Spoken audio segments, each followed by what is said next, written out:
Dale. Hola a todas, a todos. Agradecemos inmensamente la participación de cada uno de ustedes a esta convocatoria de la biblioteca. Estábamos terminando de coordinar lo técnico.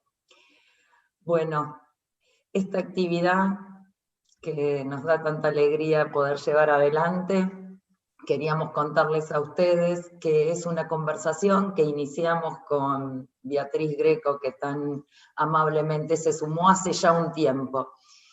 Es una conversación que la iniciamos, les vamos a contar, en el marco de unos festejos de 2 de los niveles de nuestro sistema, de nuestro complejo educativo. El Instituto Secundario Bernardino Rivadavia cumple 90 años, y el Jardín, Doctor Antonio Sobral, 60. Venimos de festejar 80 años de nuestro nivel primario, en ese momento tuvimos el gusto de compartir con Philippe Mérier algunas reflexiones. Bueno, y hoy, por las razones de público conocimiento, tuvimos que repensar esta actividad, y ahora es una actividad mediada por las pantallas, pero con una potencialidad que nos da mucha alegría, es que pudimos ampliar la cantidad de invitados. Somos un montón los que nos estamos encontrando. Esta actividad nos permite hoy entrar en contacto con egresados que están en distintos lugares, con las escuelas, asociadas, con docentes que hace un montón de tiempo venimos trabajando juntos. Bueno, con colegas de diferentes lugares y profesiones, que con muchos nos conocemos y con otros tantos nos estamos conociendo ahora. Nuestras estudiantes y nuestros estudiantes del Instituto de Formación Docente están allí, y seguramente esta charla continuará en cada uno de los espacios de práctica.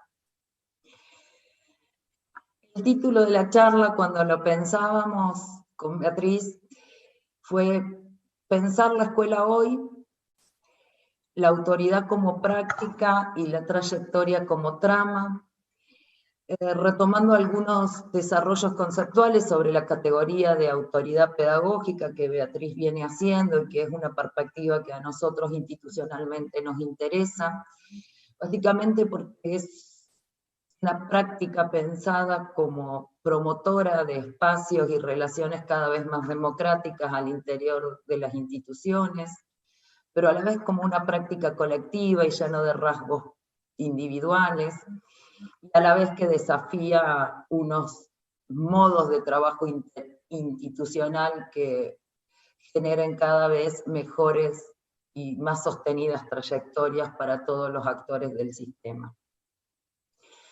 Una aclaración que nos parecía importante y que queríamos compartir con ustedes, que cuando armábamos esta propuesta y decíamos pensar la escuela hoy, no es necesariamente pensarla para esta contingencia en la que estamos viviendo y transitando. En todo caso, es seguir pensando juntos en la contingencia.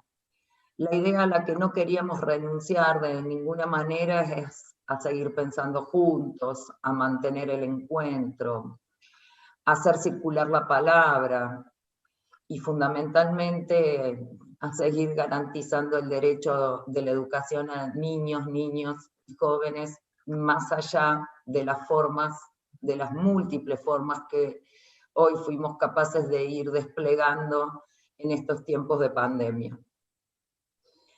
Para darle la palabra a Beatriz, quiero compartirles solo algunos datos de su vasto currículum. Es doctora en Ciencias Sociales por la UBA y en Filosofía por la Universidad de París 8.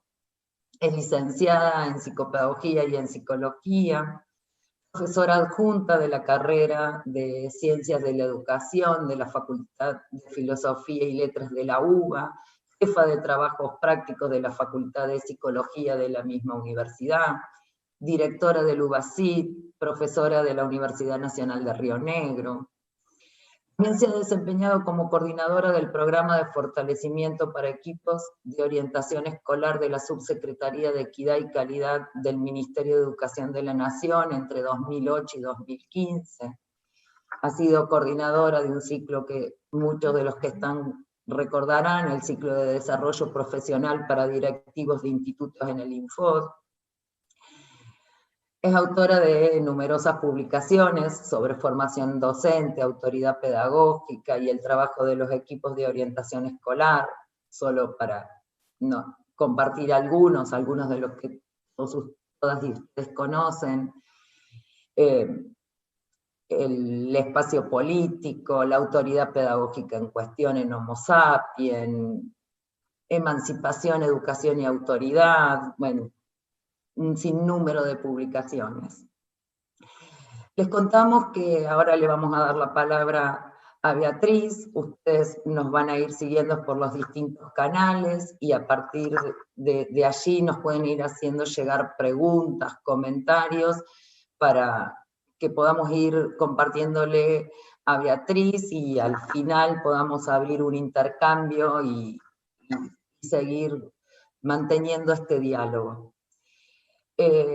Agradecemos a todos de quienes de una u otra manera hicieron posible esta actividad, que están trabajando atrás nuestro denodadamente. En primer lugar, bueno, al director de la biblioteca, Sergio Gilaber, Fernanda Balma, la vicedirectora de mi equipo de gestión, Fernando de Goicoechea, a Gaspar Sena y Sebastián Musetta, ingenieros de la UTN de Villa María, que nos ayudan con toda la cuestión técnica, a todo el equipo de la Secretaría del Nivel Superior que están realizando distintas funciones, a la coordinadora pedagógica. Bueno, estos nuevos modos de ir encontrándonos requirió nuevos modos de trabajo. Ahora sí, le damos la palabra y te escuchamos, Beatriz. Bueno, Andrea, muchas gracias. ¿Se escucha bien? ¿Se escucha bien? Bárbaro. Bueno, muy feliz por esta invitación. Gracias Andrea, gracias al instituto. Bueno, lamento, hay algo que sí lamento, que es no estar en Villa María, claramente, ¿no? Pero ya va a ocurrir.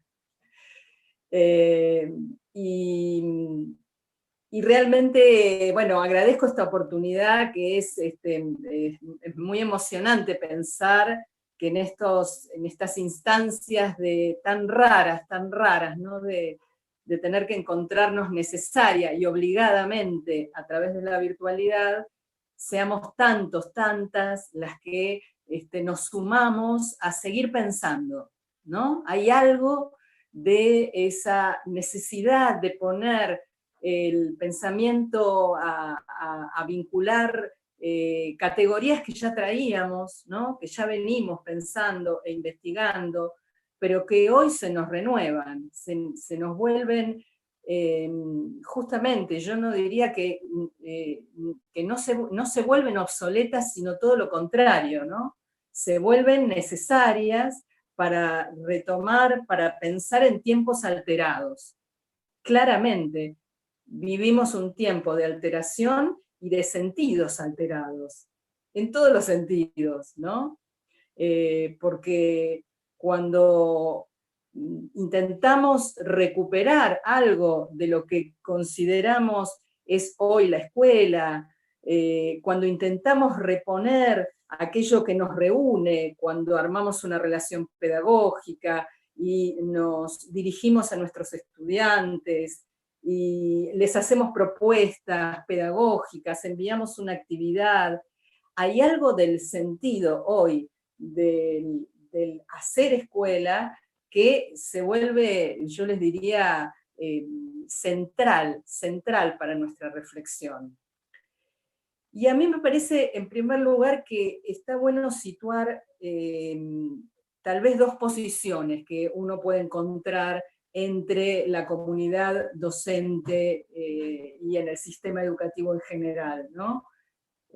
Creo que en todos los niveles educativos. Por un lado, aquellos que están casi como, si les dijera, celebrando que podamos estar vinculándonos de modos no necesariamente presenciales, ¿no? Como si en cierta forma la escuela fuera reemplazable por otras maneras de encuentro que no requerirían supuestamente lo que hacemos, lo que sabemos hacer cuando entramos al aula, ¿no? Que es vincularnos. Y un vínculo que es muy particular, no es como cualquier vínculo, es un vínculo pedagógico, que está mediado por saberes, por palabras que recuperan conocimientos y que conlleva, y ahí es donde vamos a tomar uno de esos conceptos que mencionaba Andrea, que vengo trabajando hace tiempo, que es el de autoridad. ¿En qué medida esa relación pedagógica, ¿no?, que nos es tan habitual cuando podemos habitar los espacios y tiempos presenciales de la escuela, y que ahora se nos vuelve pregunta, ¿no? ¿En qué medida esa relación pedagógica conlleva necesariamente como condición un lugar de autoridad? Esto les voy a proponer que lo pensemos, que lo problematicemos y que lo retomemos hoy, porque justamente los tiempos actuales, la pandemia, la cuarentena, lo que están provocando en nosotros, además de esta alteración de tiempos y de sentidos, ¿no? De sentidos incluso en lo más literal, de cómo percibimos la realidad, ¿no? De cómo se nos desplazan las fronteras entre lo privado y lo público, entre lo interno y lo externo, entre lo que es mío y es del otro, de la otra, en qué medida esos límites, ¿no?, y esas configuraciones que teníamos armadas en la habitualidad de nuestra vida, hoy parecieran reclamar una nueva visión, una nueva percepción, una revisión, ¿no?, una reconfiguración de lo sensible, diría un filósofo, Jacques Rancière, con el que trabajé hace tiempo. Entonces, uno diría, hay algo de este momento actual de aislamiento necesario para protegernos, para proteger nuestra salud, que nos lleva a una nueva visión y a un descubrir, si ustedes quieren, a un mostrar una trama que a veces se nos hace invisible, a fuerza de estar ahí todo el tiempo. Y a la trama que me refiero es a esa trama institucional y a esa trama de relaciones pedagógicas, de relaciones entre pares, chicos, chicas, adolescentes, de relaciones entre nosotros mismos y nosotras, en los equipos docentes, de esos vínculos que se arman en las escuelas necesarios para trabajar y que conforman lo que denominamos trama institucional, que no necesariamente, ¿sí?, son los componentes organizacionales, porque, a ver, todos sabemos, ¿no?, una institución se constituye, se conforma por marcos normativos, por marcos curriculares, por encuadres de trabajo que están definidos, designados, por roles establecidos, ¿no? Y quien tiene un rol de autoridad en una escuela ejerce esa autoridad de una determinada manera. Claro, lo que digo es, estos encuadres no alcanzan para explicarnos lo que es la vida en la escuela, ese cotidiano que se mueve todo el tiempo, que se construye y se reconstruye, y que yo denomino trama, en el sentido de un tejido permanentemente enarmado, pero también en desarmado. Y yo creo que justamente lo que nos acontece en este momento es un desarmado, pero que nos revela como si fuera, ¿no?, un detrás de escena o una arquitectura que podemos ver en su interioridad. ¿De qué está hecha esa trama en la que trabajamos las docentes todos los días en relación a múltiples componentes y elementos de la vida escolar, ¿sí?, que son esas relaciones, que son los objetos culturales y de transmisión y los contenidos que llevamos a las aulas, son nuestras propuestas pedagógicas, y en medio de todo eso yo les diría, hace tiempo, ¿sí? Hace décadas que las docentes nos venimos preguntando por cuál es ese lugar de autoridad que nos compete, que nos concierne. Y si las crisis que venimos viviendo en términos institucionales, políticos, no solamente a nivel nacional, ¿no? Sino, digo, a nivel mundial, en términos de la pregunta ¿por qué escuela hoy?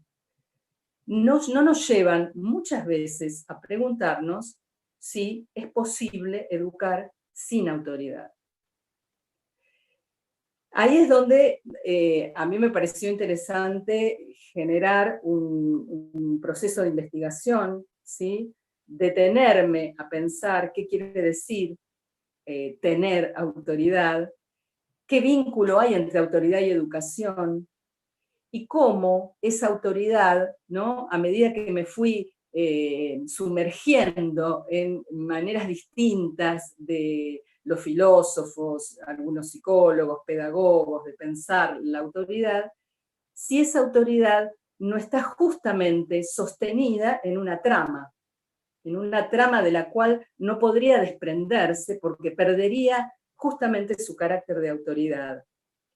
Entonces, es allí donde yo les diría, en primer lugar, que estos momentos en los que estamos viviendo, al hacernos visible, ¿no? Una trama muy compleja de relaciones, o porque no está, o porque no la vemos, o porque no sabemos dónde está ese otro, esa otra a quien le enseñamos, o porque no sabemos dónde posicionarnos como docentes, me parece que estas preguntas tienen tal vez más urgencia que nunca.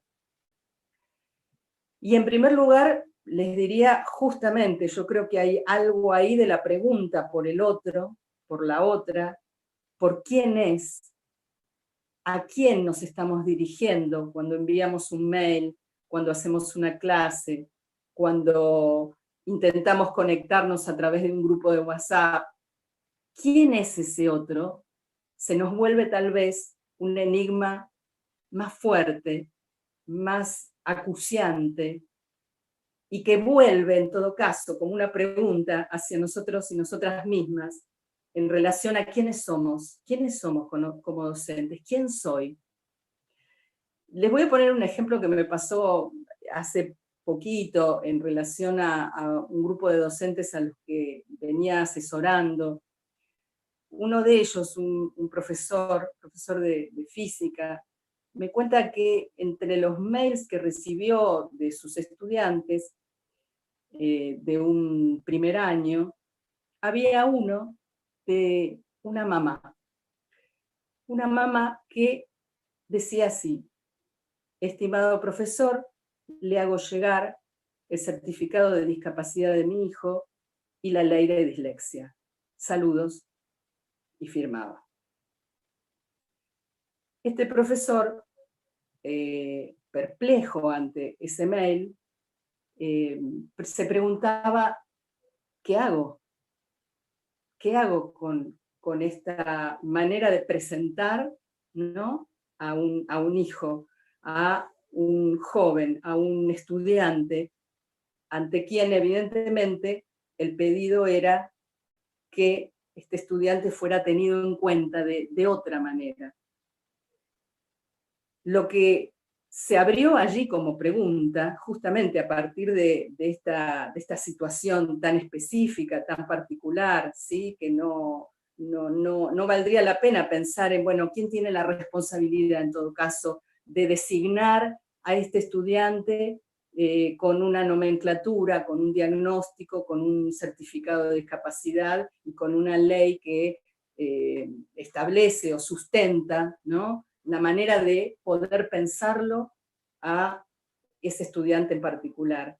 No se trataría de responsabilizar aquí a esta mamá, sino de pensar cómo hemos avanzado o, si ustedes quieren, generado formas de designar al otro, de definir subjetividades, de atrapar supuestamente, ilusoriamente, a través de una sigla, de un diagnóstico, de una definición acabada, cuando en realidad ese otro, esa otra, es una alteridad que no sabemos nunca hasta dónde, hasta cuándo, en qué medida se va a poder transformar, pero sí sabemos que nuestra acción educativa, nuestra propuesta, va a tener que ver con esa transformación. Entonces, hay algo de este momento que nos coloca por delante la pregunta de quién es el otro, la otra, y quién soy yo como docente, cuál es mi posición, dónde me ubico, más allá de la cantidad de tarea que tenga que enviar o la cantidad de ejercicios que la escuela me pide que tengo que evaluar o no evaluar. Más allá de esa manera tal vez más instrumental de pensar la tarea pedagógica, les diría, hay una pregunta por el posicionamiento docente. Y ese posicionamiento conlleva, y ahí es donde voy a poder acercarme a este concepto de autoridad como práctica, ¿sí? Yo en estos días, mirando mis apuntes y un poco los elementos, recursos con que trabajo el tema de la autoridad, me venía acordando de algunas imágenes, ¿sí? Que seguramente si alguno de ustedes han estado en algún taller realizado conmigo, la han conocido, ¿sí? Es una imagen muy interesante y algo disruptiva. Es un cuadro de René Magritte, espero que lo puedan ver, en el cual el pintor hace algo, como buen surrealista, hace algo que interrumpe nuestras certezas, ¿no? Y que, de nuevo, hace un parate para decirnos, a ver, pero, ¿qué estoy viendo? ¿Es un pintor que mira un huevo y pinta un pájaro, una paloma? ¿Mira algo y pinta otra cosa? ¿Cómo es posible, ¿no? Que haya un vínculo ahí que permita esta transformación?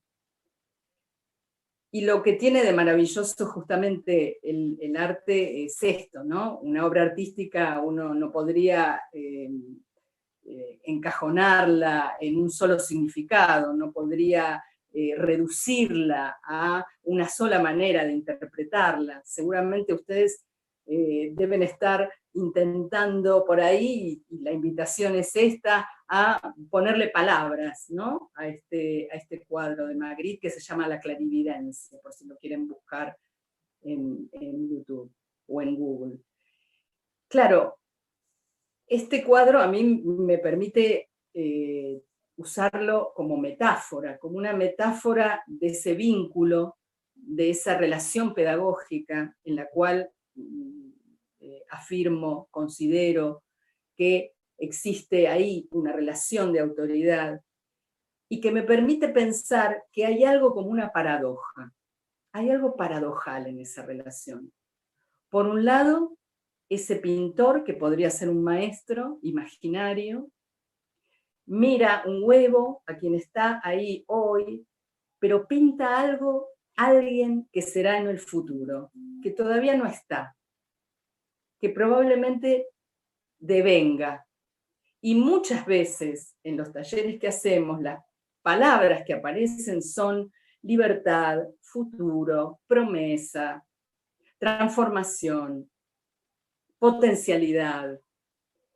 Y lo que yo también pregunto a veces es si esta imagen no genera también algo en contrario, algo negativo, o algo que no refiere necesariamente a la libertad, sino que refiere a un significado menos auspicioso. Y Y muchas veces aparecen voces que dicen, bueno, sí, efectivamente, ¿no? ¿Cómo sabe ese pintor o maestro que ese huevo se va a transformar en esa paloma y no en otra cosa, en otro animal?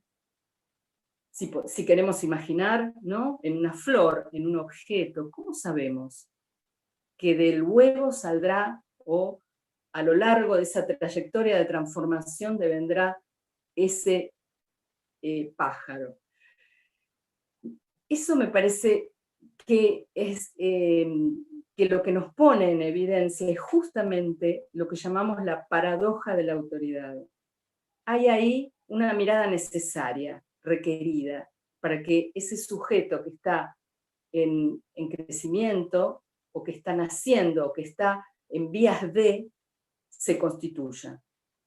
Hay una mirada necesaria, un otro que tiene que poder ofrecer significados, formas de identificación, trayectorias posibles, pero en el mismo momento uno podría decir hay un riesgo en ese posicionamiento de quien mira un proceso y un futuro en relación a un otro, que es el de determinar en forma excesiva y clausurante las posibilidades de crecimiento y de transformación de ese otro. Hay una psicoanalista, Piero Lanier, que trabaja en un texto que se llama La violencia de la interpretación, algo de esto. Ella dice, hay una violencia primaria que es requerida y que es necesaria. Cuando nacemos, cuando traemos una vida biológica al mundo, esta no será si no ponemos un nombre, si no abrimos un espacio, si no ofrecemos una filiación, una herencia, un lugar desde donde partir para. Ahora bien, esa violencia primaria, Piero Lanier la llama así, ¿sí? Es fuerte la palabra, es violencia, porque es una imposición, imponemos un nombre, imponemos una filiación, ¿no? No queda otra posibilidad, no ofrecemos una elección en ese caso. Pero sí, dice ella, hay una violencia secundaria que se sube sobre esa violencia primaria, se hace pasar por algo necesario, pero en realidad es innecesaria, es exagerada y a veces es arrasadora. Y en lugar de hacerle lugar al sujeto, lo invalida, lo agobia de unos mandatos que impiden, que no dejan, que no abren las posibilidades de crecer. A su vez, esta imagen a mí me trae claramente las resonancias del trabajo de Hannah Arendt, una de las filósofas que se dedicó a estudiar el tema de la autoridad. No son muchos los filósofos que trabajaron específicamente, ¿no? el concepto. Sí, a lo mejor en un conjunto, en una constelación, pero ella, como otro filósofo que voy a nombrar luego, Alexandre Koyev, Hannah Arendt trabaja en su texto Entre pasado y futuro, en el capítulo ¿Qué es la autoridad?, justamente el concepto de autoridad. Y va a recurrir a la raíz más antigua de la palabra, que es auctor augere, que significa ser autor, estar en el comienzo, fundar, poner en marcha y hacer crecer. Augere significa dar eso, posibilidad de crecimiento. Arendt lo pensaba en términos políticos, porque ustedes saben, ella era una filósofa que se dedicó a pensar fundamentalmente cuestiones relativas a los sistemas totalitarios. Ella misma tuvo que escapar del nazismo. Y lo que refiere en su texto es que la autoritas en el mundo antiguo tenía que ver con quien fundaba una ciudad y la hacía crecer. Uno podría utilizar esta bella metáfora para pensar en el trabajo que hacemos las docentes, ¿no? Fundamos procesos y nos hacemos de alguna manera garantes, creando las mejores condiciones posibles para que ese proceso crezca. Claro, ustedes dirán, pero entonces, ¿cómo, en qué punto ese posicionamiento depende a su vez de un otro, ¿no es cierto? De un otro que otorgue esa autoridad. Porque si de algo nos hablan las crisis actuales, es de un, si ustedes quieren, un desconocimiento de la autoridad, ¿no? Cuando entramos a una escuela, a una sala de profesores, habitualmente escuchamos, bueno, estos chicos no reconocen la autoridad, vienen de unas casas donde esta autoridad no se establece. Vivimos en un mundo donde justamente el lugar de autoridad está cuestionado. Por lo tanto, ¿qué les vamos a pedir?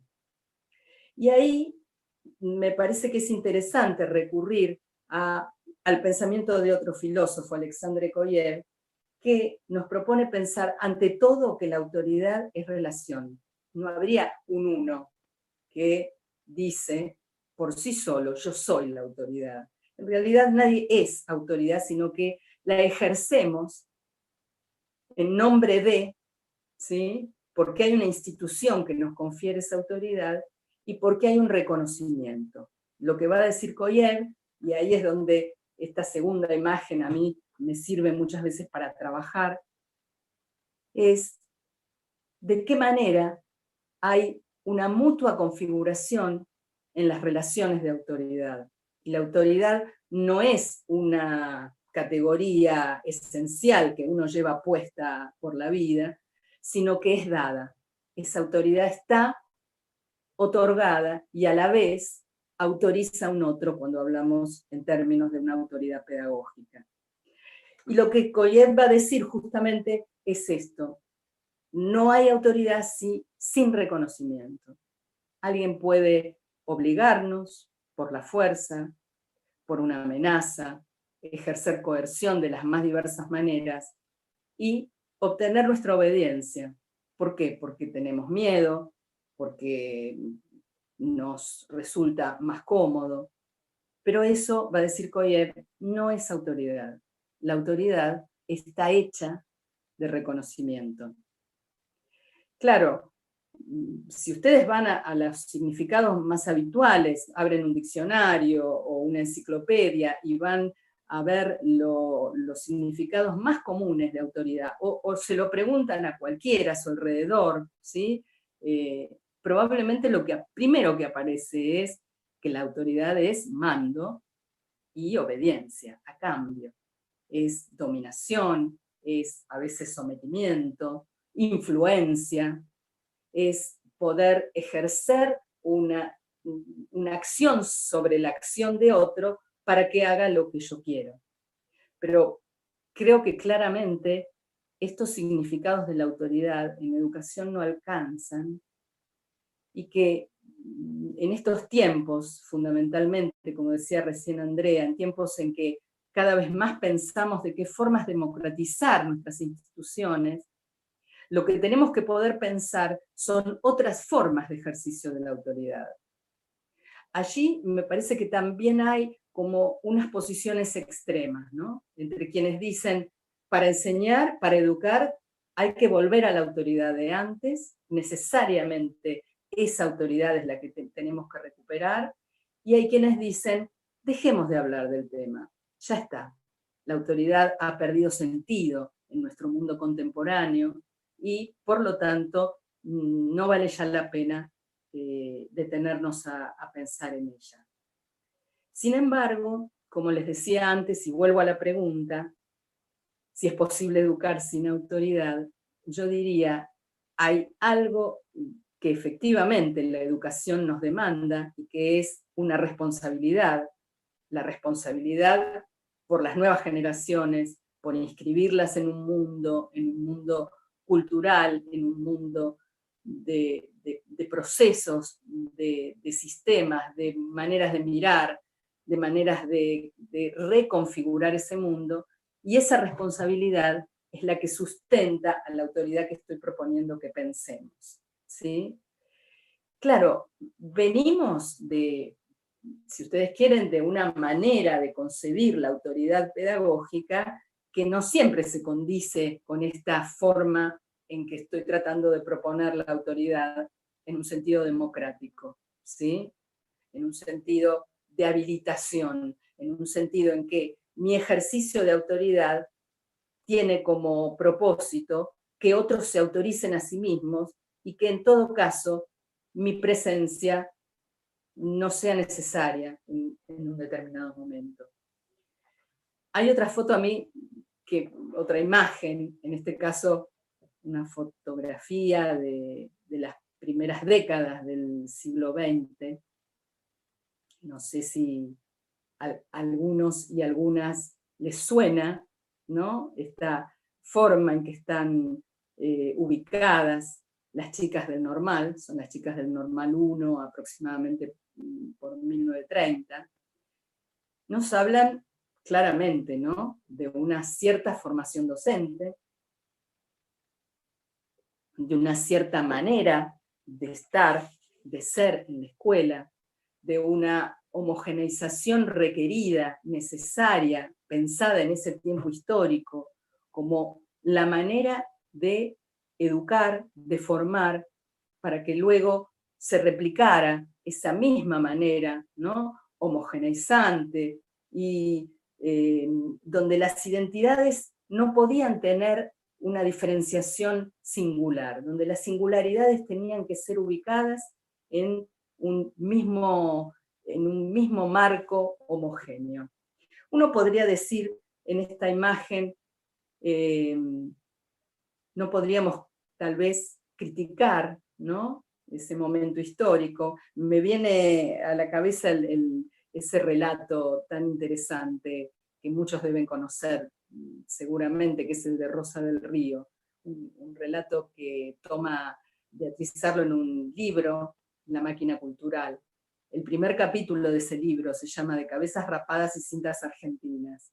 Y es Rosa del Río, es una maestra de fines del 19, principios del 20, que la imagino aquí, formada con las chicas, que cuenta que ella venía de una familia muy humilde, un padre sastre, una madre italiana, analfabeta, que no sabía el castellano, y que su destino ya estaba delineado, ya estaba pensado por esa familia. Ella iba a trabajar en la sastrería con su papá y la escuela primaria iba a ser todo lo que pudiera transcurrir.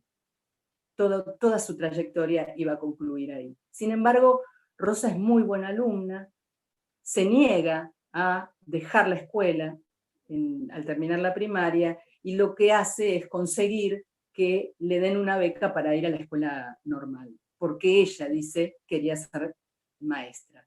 Más que maestra, quería ser directora. Tenía claro que su destino, el destino que ella elegía para sí misma, era el de dirigir una escuela.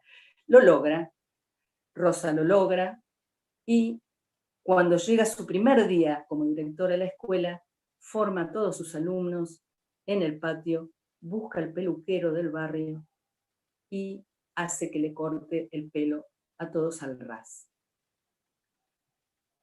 Esta primera escena se une a una segunda escena en la cual Rosa cuenta que, muy orgullosa, para un 25 de mayo, cose cintas celestes y blancas y se las regala a cada uno de sus alumnos y de sus alumnas para salir todos juntos a desfilar a la plaza del barrio. ¿Qué nos dice Rosa? ¿Se la imaginan hoy a Rosa? ¿Se la imaginan hoy a una directora cortándole el pelo al ras a sus estudiantes? ¿En qué sostuvo ella su autoridad para ejercer esas acciones? Probablemente encontremos, sí, hoy directivos, docentes, con una fuerte responsabilidad, ¿no?, hacia sus estudiantes, pero Rosa tomó determinaciones por las cuales hoy estarían en entredicho, ¿sí? Tendría probablemente críticas de todos lados, los medios de comunicación en la escuela. Podríamos pensar que los grupos de WhatsApp de padres estarían ardiendo.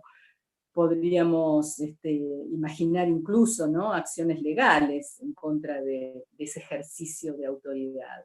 Autoridad, poder hay allí una disyunción, ¿no es cierto?, que es interesante pensar y tematizar. Autoridad no es lo mismo que poder. Podemos tener poder, pero no autoridad, diría Coyer. Sin embargo, la autoridad conlleva un cierto poder. Y ese poder está, en todo caso, en la autoridad pedagógica, como la venimos pensando, al servicio, ¿sí?, o en relación a un otro, a una otra que se está conformando, que se está configurando. Bueno, vuelvo a Rosa. Digo, fíjense, la autoridad de Rosa venía dada por una cierta formación docente, en la que ella misma había vivido unas relaciones de autoridad que la habían formado de esa manera. Y lo que queda, me parece claro, es que la comunidad en la que se encontraba la escuela de Rosa no protestó, no hizo, ¿no?, una queja en torno a sus acciones, porque justamente lo que Rosa estaba generando era lo que esta comunidad quería, que estos hijos de inmigrantes formaran parte de la institución escolar, la que a su vez formaba parte de la conformación de un ciudadano argentino que había que configurar en ese tiempo histórico. La autoridad de Rosa, por lo tanto, estaba sostenida en ese momento histórico por un proyecto de generar un Estado-nación, por un proyecto político que es a su vez un proyecto político-pedagógico. Y no la traigo a Rosa necesariamente para criticarla, ¿no? No podríamos criticarla con los ojos actuales, mientras su tiempo histórico le dictaba de alguna manera, ¿sí?, un modo de ser y de ejercer la autoridad. Pero sí la traigo como una forma de señalar que hay algo de la autoridad que no nos pertenece a título individual, sino que la asumimos porque viene de lejos, porque hay algo que viene a decirnos que vamos a ocupar ese lugar temporariamente en función, en relación con unos otros que se están formando y que requieren que ejerzamos ese lugar. Ahora, ¿cuál es la manera, no? ¿Bajo qué formas? Hoy lo que nos preguntamos todo el tiempo es cómo pensar la escuela hoy. Y si hay algo que esta cuarentena nos pone por delante es, de nuevo, es doblemente la pregunta por cómo seguir pensando la escuela. Si son esos tiempos y esos espacios los que nos dan a nosotros la certeza de que estamos construyendo una trama intergeneracional, una trama entre pares, una trama cultural que nos permite vivir juntos. Hay algo ahí que yo les diría es muy interesante para pensar en relación a qué nos provocan estos tiempos de ausencia, de tiempos y de espacios habituales, ¿sí? Y qué nos provoca para pensar la relación pedagógica en estos momentos en que la presencialidad no puede tener lugar. ¿Cómo ejercemos esa autoridad? ¿Se puede ejercer la autoridad delante de una computadora? ¿Cómo se establece una relación pedagógica que promueve interés, deseo, ganas, que transmite, que se hace cargo de una transmisión? Me gustaba leerles aquí un autor que trae unas reflexiones, ¿sí? Daniel Pénac es un escritor francés que en su infancia había sido un muy mal alumno y que cuando llega a la adultez y se transforma en un escritor, recupera muchas de esas experiencias, ¿no?, habiendo sido mal alumno, y trae algunas reflexiones. Dice Pénac, en relación a algunos de sus profesores de la escuela secundaria: solo sé que los tres estaban poseídos por la pasión comunicativa de su materia. Armados con esa pasión, vinieron a buscarme al fondo de mi desaliento y solo me soltaron una vez que tuve ambos pies sólidamente puestos en sus clases, que resultaron ser la antecámara de mi vida. La imagen del gesto que salva al ahogado, el puño que tira de ti hacia arriba, a pesar de tu gesticulación suicida, esa ruda imagen de vida, de una mano agarrando firmemente el cuello de una chaqueta, es la primera que me viene a la cabeza. Cuando pienso en ello, en su presencia, en su materia, nacía yo para mí mismo. Pero un yo matemático, si puedo decirlo así, un yo historiador, un yo filósofo, un yo que durante una hora me olvidaba un poco, me ponía entre paréntesis, me libraba del yo que hasta el encuentro con aquellos maestros me había impedido sentirme realmente allí. A mí me parece muy interesante cómo Pennac nos plantea de qué manera esta relación pedagógica, claramente llevaba con ella una relación de autoridad, no solo le imponía, sino que lo transformaba, le transformaba un yo, lo ponía entre paréntesis por un tiempo, y eso, esa interrupción, así sea momentánea, producía otra forma de vincularse consigo mismo. Por eso los autores de este libro, que recuperan a Pennac, que son Simmons y Magellan, dos filósofos, lo que afirman es que la escuela lo que hace es suspender el tiempo. Suspender un tiempo para que allí acontezca lo que no puede acontecer en otros espacios sociales, ni siquiera en la familia. Y miren qué difícil de pensar hoy, ¿no? Cuando la escuela está casi adentro del espacio familiar, en donde justamente esa división, ese distanciamiento, esa suspensión que plantean los filósofos no se produce.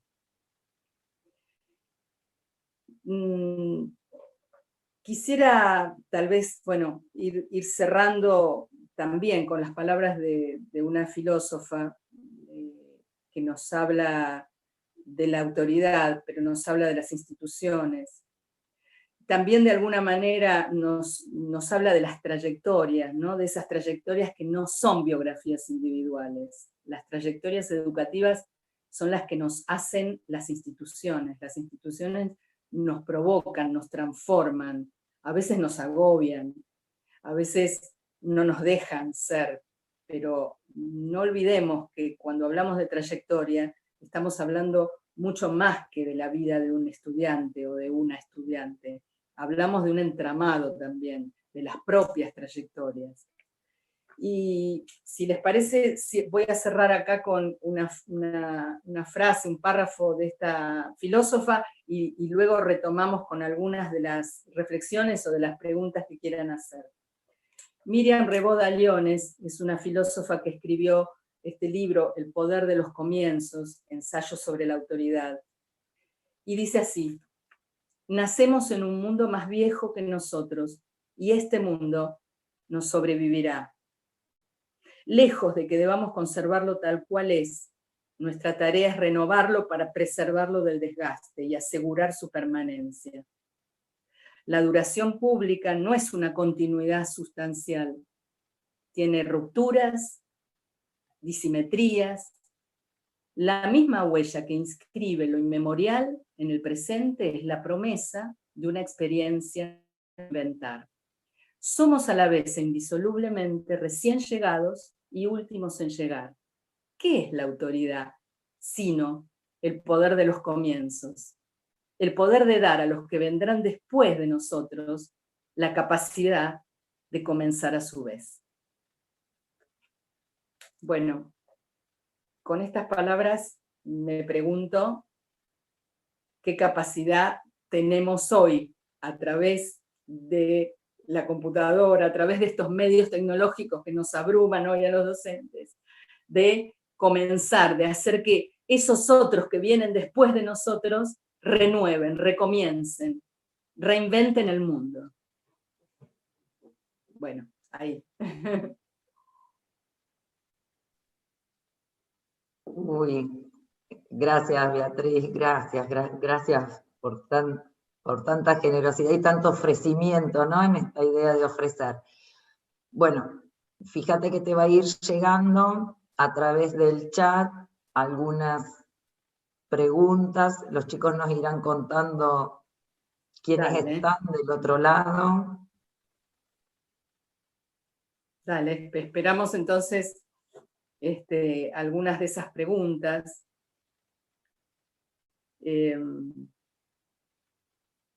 Tal vez subrayaría algo que me parece interesante pensar hoy, y es que justamente la ausencia de encuentro físico nos abre tal vez más interrogantes acerca de qué está hecha esa relación de autoridad, ¿no?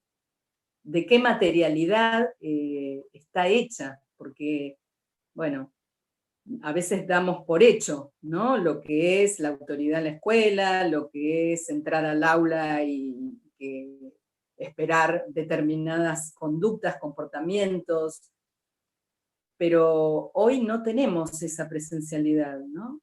No estamos ahí, y por lo tanto no podemos dar por hecho nada. Entonces, bueno, me vuelven las preguntas, ¿no? A ver. Bueno, parece que quienes te están siguiendo van como con esas preguntas. Fíjate ahí, aparece algo de las en estas modificaciones de las dimensiones de espacio y tiempo, ¿no? Sí. Considera que fortalecerá esa construcción de autoridad pedagógica en el sentido en que se viene abordando, ¿no? Hay alguna idea también, mira, y aparece otra, ¿no? Como desandar, desarmar autoridad y autoritarismo en un país como con nuestra historia.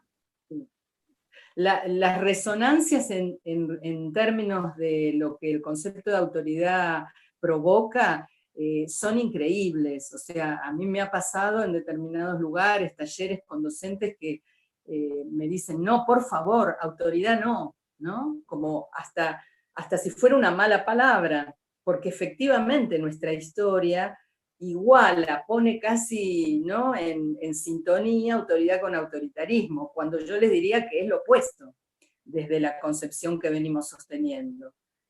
Yo creo que estamos en un tiempo, ya desde hace algunos años, en que venimos repensando las prácticas docentes, las prácticas pedagógicas, a partir de algunos componentes que conllevan, que podrían llevar a repensar esa autoridad opuesta, si querés, al autoritarismo.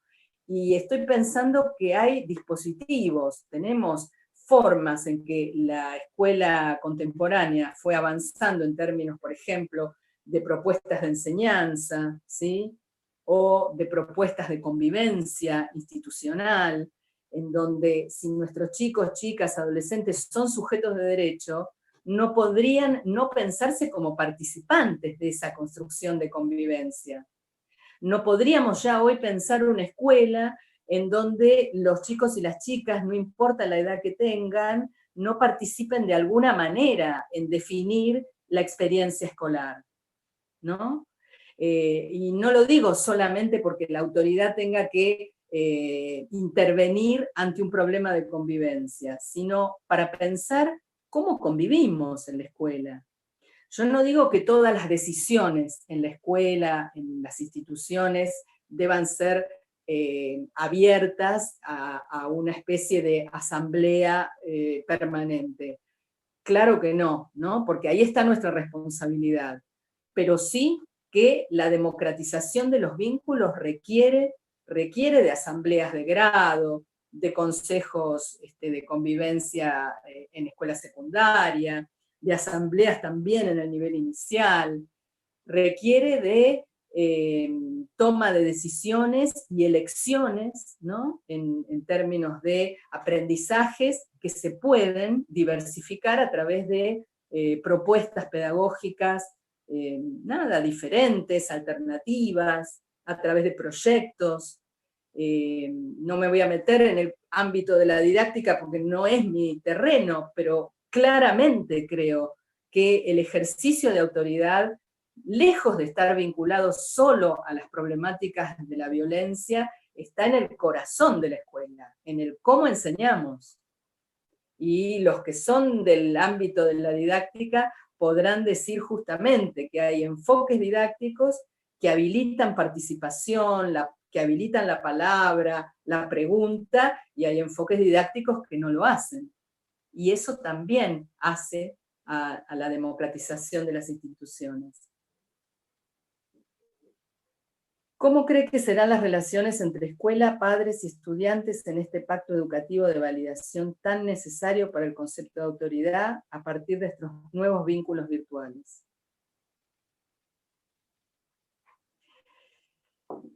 Claro, acá hay algo de nuevo, ¿no? Que me parece que la virtualidad o los vínculos virtuales por sí mismos no nos garantizan nada. Yo les ponía el ejemplo hace un rato de este profesor que recibía el mail de la mamá presentando a su estudiante con la ley de dislexia, y era así, era así como se los cuento, era un renglón de mail, el archivo con la ley de dislexia y el certificado de discapacidad. Me parece que ahí lo que el profesor pudo hacer luego fue reponer el sentido de una relación entre dos seres humanos, este chico que era presentado de esta manera por su mamá, y un profesor que le pudo decir a la mamá, mire señora, la verdad que por el momento no hablemos, cuando su hijo pueda escribirme un mail, que me lo escriba, yo voy a estar dispuesto, abierto, a ver cómo lo puedo acompañar y ayudar en sus necesidades. Es decir, hay algo de la virtualidad que es muy interesante, pero siempre que tengamos claro que por delante no está la herramienta tecnológica, sino que está la humanización de un vínculo. La humanización que no necesariamente la vemos en tiempos normales en la escuela, ¿no? Esto que les decía antes, a veces asistimos lamentablemente a espacios escolares deshumanizados. Si la virtualidad ayuda o no ayuda a humanizar y a democratizar los vínculos, depende de cómo lo hagamos, depende de las palabras que pongamos, ¿no? Y depende de lo claro que tengamos allí, que del otro lado no sabemos quién está exactamente, pero sí sabemos que hay niños, niñas, adolescentes, adultos que requieren de nuestra presencia, entre comillas. Una presencia que por el momento está hecha de palabras, de atención, de una atención a esa singularidad, de disposición, ¿no? Algo de esto me parece.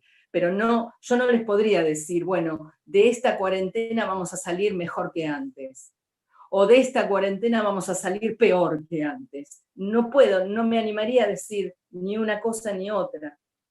Sí me animaría a decir que no habría que salir igual, del mismo modo, y que ojalá esta crisis sea una oportunidad para repensar todas estas cosas que estamos volviendo a pensar. Mucho para pensar, dice Fer. Un desafío grande, cómo encontrarnos, cómo mediar para que el otro se autoconstruya desde la pantalla. Está muy buena la pregunta, porque no creo que haya una aplicación para eso. No creo que haya un programa, ¿no? que construya esa relación pedagógica. No, me parece que no existe, porque justamente lo enigmático es lo humano que está en juego en la relación, y eso humano, que puede ser hermoso y puede ser terrible, porque una relación pedagógica que nos aplasta, que nos pone un pie en la cabeza, ya sabemos, ¿no? Alguien que te dice, vos no vas a poder, no vas a llegar, no te da la cabeza, bueno, justamente puede ser determinante para una trayectoria, y todo lo contrario. Eso me parece que no lo resuelve una aplicación de la computadora, pero que por el momento, como lo que tenemos y lo que podemos hoy para proteger nuestra salud, sí es esta comunicación que estamos estableciendo ahora, tenemos que seguir pensando de qué modo lo humano transita por nuestras palabras, ¿no? No creo que haya otra posibilidad. Beatriz, ya como para ir cerrando y no abusar, pero la idea del enigma, el enigma del otro aparece como, ¿no? Como muy reiterada y hay ahí varias reflexiones al respecto, ¿no? Dice, entre algunas, hoy se vuelve más potente seguir pensando el enigma del Exacto. otro, pero podríamos sostener dicho enigma también en la presencialidad, que a veces, digo, para no valorar solo la presencialidad como con signo positivo, ¿no? Sí, exactamente. Alguien pregunta acá algo muy interesante. Dice, ¿sobre qué aspectos de la relación pedagógica se construye la autoridad? ¿Sobre el vínculo interpersonal o sobre la propuesta de enseñanza? ¿O una alquimia desconocida entre ambos? Para pensar, ¿cómo acompañar este proceso desde los equipos psicopedagógicos de las instituciones? Es súper interesante lo que la colega está planteando, ¿no? Porque justamente yo aspiro a distanciarme de esta manera de pensar la autoridad como que por un lado va la propuesta de enseñanza y que la autoridad es otra cosa, ¿no? Y que está asentada sobre características individuales, personales. Yo creo que la autoridad como práctica está en la práctica pedagógica, se juega en ella, ¿no? Si yo enseño filosofía desde un enfoque didáctico, pedagógico, que se propone abrir preguntas y abrir la posibilidad de que el estudiante, la estudiante se abra sus propias preguntas, bueno, estaré ejerciendo una autoridad pedagógica desde mi lugar de profe de filosofía democrática, en donde el conocimiento está entre ella y yo, no, o entre él y yo, no es de mi propiedad. En cambio, si enseño la filosofía, ¿no? Parada en un lugar, no sé, superior y dictaminando las verdades únicas de la que estaría supuestamente hecha la filosofía, también estoy ejerciendo una especie de autoritarismo, un autoritarismo. Es decir, hay un conocimiento que solo yo tengo, que el otro no tiene, y que mi tarea de enseñanza se reduce a traspasar una verdad única y cerrada. Y eso no quiere decir que uno no se ubique, justamente la autoridad es asimetría, está hecha de asimetría. Entonces, yo si en este momento estoy hablando con ustedes y estoy dando cuenta de un camino recorrido, de un estudio hecho, en todo caso eso es lo que me autoriza a hablar, pero no porque ejerza una superioridad sobre otros. Y finalmente, el lugar de los equipos psicopedagógicos me parece que es relevante, que es sumamente interesante, importante, porque creo que muchas veces esos equipos son los que ayudan a sostener la trama de la que hablábamos al inicio y a repensar las subjetividades, ¿no? Siempre, por supuesto, que que cuestionemos, ¿no? Yo lo digo como psicóloga, incluso psicopedagoga, que cuestionemos cierta manera de pensar a los sujetos en términos esencialistas, ¿no? Ya está, vino así, tiene tal diagnóstico, es una DD, viene del barrio tal, mirá el hermano lo que era. Bueno, si desde el equipo de orientación podemos ayudar a las instituciones a repensar subjetividades y a rearmar tramas de relaciones, me parece que ahí hay un trabajo muy interesante para hacer. Bueno, Andrea, ¿alguna pregunta más? Sí, hay un montón de comentarios, preguntas, nos declaramos incompetentes para pasártelas a todas, pero tampoco queríamos abusar de tu tiempo, y también sabemos del tiempo que uno puede estar frente a las pantallas, ¿no? Estos también son nuevos saberes y bueno, solo agradecerte en nombre del instituto, pero ya asumo la palabra de todos. Estoy leyendo acá de docentes de Río Negro, bueno, de Córdoba, todos de Córdoba, de todos los pueblos, de todas las localidades, pero de Río Negro, de Buenos Aires, de San Luis, una cantidad de colegas que se han sumado, estudiantes de la formación, algunos colegas que sabemos que lo han puesto en el marco de sus materias ahora. Bueno, agradecerte infinitamente a vos y agradecer infinitamente a todos los que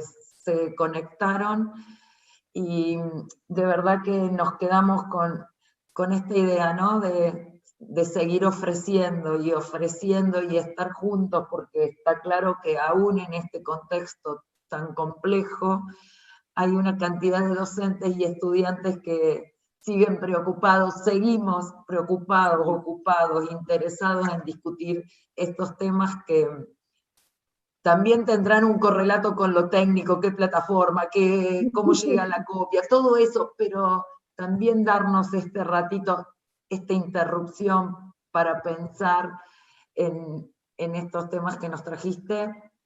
Gracias. Solo gracias para cerrar, y para todos.